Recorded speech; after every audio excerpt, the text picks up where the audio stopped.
അതിരപ്പള്ളി ജലവൈദ്യുത പദ്ധതിയെക്കുറിച്ച് വീണ്ടും ആലോചനയെന്ന് സൂചന. പെരിങ്ങൽകുത്ത് ഡാം സന്ദർശിച്ച് വൈദ്യുത മന്ത്രി സണ്ണി ജോസഫ് അതിരപ്പള്ളിയിൽ മറ്റൊരു ഡാം നിർമ്മിക്കുന്നതുമായി ബന്ധപ്പെട്ട് നേരത്തെ നിർദ്ദേശങ്ങൾ വന്നിട്ടുണ്ടെന്നും സംസ്ഥാനത്ത് വൈദ്യുതി ക്ഷാമം രൂക്ഷമാണെന്ന് മന്ത്രി സണ്ണി ജോസഫ് അറിയിച്ചു.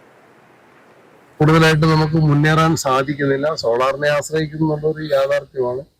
സോളാർ നമുക്ക് സ്റ്റോറേജ് ഇല്ല, സംവിധാനമില്ല. അതിലേക്കും കൂടി എടുക്കണം. ഇപ്രാവശ്യത്തെ പ്രയാസം അതിരൂക്ഷമെന്ന് ഞാൻ പറയുന്നില്ല, പ്രയാസം ഉണ്ടായിട്ടുണ്ട്.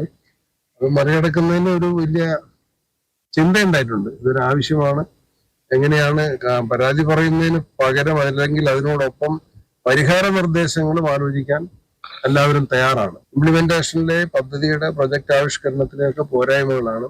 അത് കാലം അനുഭവം നമ്മളെ പഠിപ്പിക്കുന്നുണ്ട്. ആ പാഠങ്ങൾ ഉൾക്കൊണ്ടുകൊണ്ട് പുതിയ സംരംഭങ്ങളും സംവിധാനങ്ങളും ടെക്നോളജിയും നമുക്ക് ഉപയോഗപ്പെടുത്തേണ്ടത്. MS ലിഷോയി ചേരുന്നുണ്ട്. ലിഷോയി, വൈദ്യുതി പ്രതിസന്ധി രൂക്ഷമാണ്. പുതിയ മാർഗങ്ങൾ സ്വീകരിക്കേണ്ടതുണ്ട്.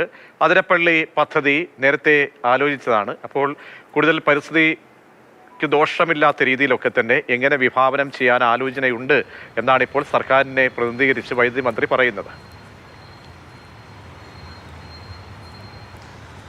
അതായത് നേരത്തെ തന്നെ കഴിഞ്ഞ ഇടത് സർക്കാരിൻ്റെ കാലത്ത് തന്നെ അതിരപ്പള്ളി ജലവൈദ്യുത പദ്ധതി സംബന്ധിച്ച് വലിയ ചർച്ചകളൊക്കെ തന്നെ വന്നതാണ്. എന്നാൽ ഈ ചർച്ചകൾക്ക് എതിരെ വലിയ തോതിലുള്ള ഒരു പ്രതിഷേധങ്ങൾ ഉണ്ടായിരുന്നു. അങ്ങനെ ഒടുവിൽ അന്നത്തെ സർക്കാരിനത് ഉപേക്ഷിച്ച് മടങ്ങേണ്ട ഒരു സാഹചര്യമാണ് ഉണ്ടായിരുന്നത്.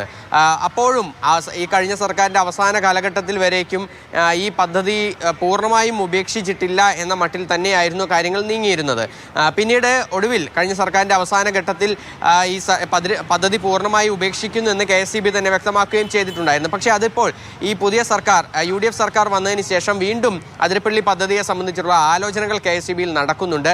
ഈ വൈദ്യുതക്ഷാമം രൂക്ഷമായ ഘട്ടത്തിൽ ഈ അതിരപ്പള്ളി പദ്ധതി ഉൾപ്പെടെയുള്ള ജലവൈദ്യുത പദ്ധതികൾ അത് വളരെയേറെ സംസ്ഥാനത്തിന് ഗുണകരമായ കാര്യങ്ങളാകും എന്നുള്ള ഒരു വിലയിരുത്തലിലാണ് KSEB ഉള്ളത്. മാത്രമല്ല ഇന്നിപ്പോൾ തൃശ്ശൂരിലെത്തിയ വൈദ്യുതി മന്ത്രി സണ്ണി ജോസഫ് നേരെ അതിരപ്പള്ളിയിലേക്ക് പോവുകയും അവിടെ നിന്ന് പെരിങ്ങൽകുത്തിലേക്ക് പോവുകയുമാണ് ചെയ്തത്. പെരിങ്ങൽകുത്തിൽ ഇതിനോടകം തന്നെ അവിടെ ജലവൈദ്യുത പദ്ധതി ഉണ്ട്.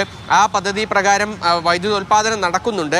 പക്ഷേ അതേസമയം തന്നെ ഈ അതിരപ്പള്ളി പദ്ധതിയുമായി ബന്ധപ്പെട്ട മാധ്യമപ്രവർത്തകർ ചോദിച്ചപ്പോൾ അദ്ദേഹം ആ പദ്ധതി നേരത്തെ തന്നെ ഉള്ള ഒരു കാര്യമാണ്, പക്ഷേ അത് വലിയ വിവാദ വിഷയമാണ്, അത് തനിക്ക് ഒറ്റയ്ക്ക് ഒരു തീരുമാനം എടുക്കാവുന്ന കാര്യമല്ല, പക്ഷേ അത് ആലോചിക്കുന്ന ഒരു കാര്യം തന്നെയാണ് എന്നുള്ളത് അദ്ദേഹം പറയുകയും ചെയ്തു. അപ്പോൾ അതിരപ്പള്ളി ജലവൈദ്യുത പദ്ധതി അത് വീണ്ടും ആലോചിക്കാനുള്ള സാധ്യത ഉണ്ട് എന്നാണ് മന്ത്രി അറിയിക്കുന്നത്.